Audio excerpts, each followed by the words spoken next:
एक आदमी रेगिस्तान से गुजरते वक्त बुदबुदा रहा था। कितनी बेकार जगह है ये। बिल्कुल भी हरियाली नहीं है और हो भी कैसे सकती है। यहाँ तो पानी का नामो निशान भी नहीं है। तपती रेत में वो जैसे जैसे आगे बढ़ रहा था, उसका गुस्सा भी बढ़ता जा रहा था।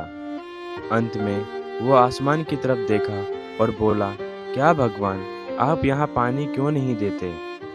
अगर यहाँ पानी होता तो कोई भी यहाँ पेड़ पौधे उगा सकता था और तब ये जगह भी कितनी खूबसूरत बन जाती। ऐसा बोलकर वह आसमान की तरफ ही देखता रहा, मानो वो भगवान के उत्तर की प्रतीक्षा कर रहा हो। तभी एक चमत्कार होता है। नज़र झुकाते ही उसे सामने एक कुआं नजर आता है। वह उस इलाके में बरसों से आ जा रहा था, पर आज तक उसे वहाँ कोई कुआं नहीं दिखा था।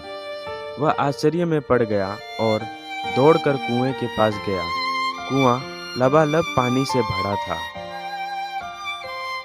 उसने एक बार फिर आसमान की तरफ देखा और पानी के लिए धन्यवाद करने की बजाय बोला, पानी तो ठीक है, लेकिन इसे निकालने के लिए कोई उपाय भी तो होना चाहिए। उसका ऐसा कहने के साथ साथ ही कुएं के बगल में पड़ी रस्सी और बाल्टी दिख गई। एक बार फिर उसे अपनी आंखों पर यकीन नहीं हुआ। वह कुछ घबराहट के साथ आसमान की ओर देखकर बोला, लेकिन मैं ये पानी ढोऊंगा कैसे? तभी उसे महसूस होता है कि कोई उसे पीछे से छू रहा है। पलटकर देखा तो एक ऊंट उसके पीछे खड़ा था। अब वह आदमी अब एकदम घबरा जाता है। उसे लगता है कि कहीं वो रेगिस्तान में हरियाली लाने के काम में ना फंस जाए, और इस बार वो आसमान की तरफ देखे बिना तेज कदमों से आगे बढ़ने लगता है। अभी उसने 2-4 कदम ही बढ़ाया था कि उड़ता हुआ पेपर का एक टुकड़ा उससे आकर चिपक जाता है।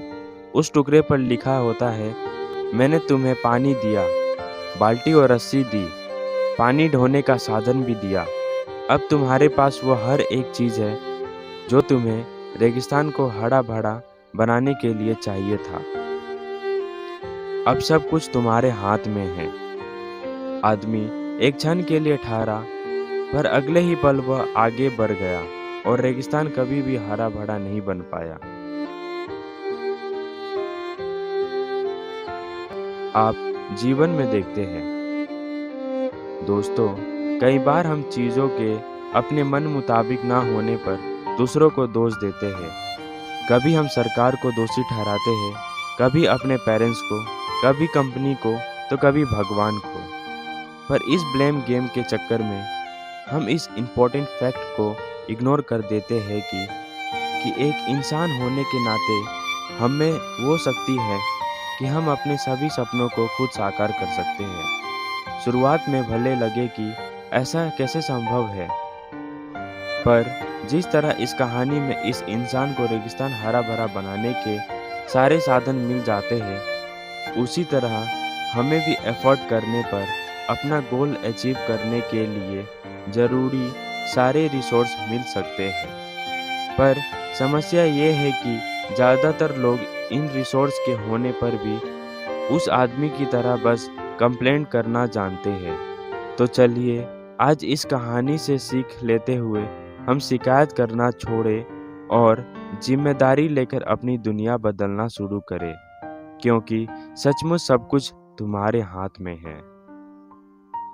अपने सवाल और सुझाव कमेंट्स करके बताइए, जिससे कि इस चैनल को आपके लिए और बेहतर कर सकूं। नई नई प्रेरक बातें आपसे साझा करने की प्रेरणा मुझे आपसे ही मिलती है, बस आपके एक subscribe, like, comments and share करने से। धन्यवाद और आप खुश रहो।